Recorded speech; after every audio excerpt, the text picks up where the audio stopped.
Hi friends, welcome to my channel. Good morning. இன்றைக்கி நான் என்ன பண்ண போகிறேன்னு பார்த்தீங்கன்னா, இட்லி மாவு ஊற வச்சு அரைக்க போகிறேன். 2 டம்ளர் இட்லி அரிசி, அரை டம்ளர் உளுந்து, 1 ஸ்பூன் அளவுக்கு வெந்தயம், இதெல்லாம் சேர்த்து நல்லா கழுவி ஊற வச்சுக்கோங்க. 3 மணி நேரம் நல்லா ஊறினதுக்கப்புறம் நம்ம அரைக்கணும். அரிசி மாவு அரைச்சிட்டேன், அதுக்கப்புறமா வெந்தயத்தை தனியாக அரைச்சிக்கிறேன். உளுந்து நான் ஊற வைக்கும் போது ஃப்ரிட்ஜில் வச்சு தான் ஊற வைப்பேன், அப்போ தான் நல்லாயிருக்கும் மாவு.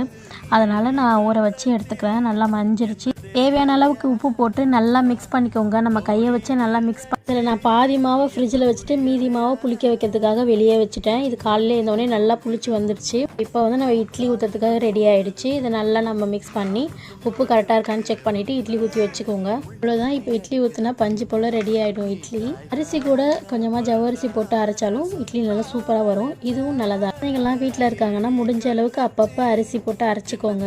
நிறைய நாள் ஃப்ரிட்ஜில் வச்சு யூஸ் பண்ணாதீங்க. ஃப்ரெண்ட்ஸ், சப்ஸ்கிரைப் பண்ணிக்கோங்க. பாய்.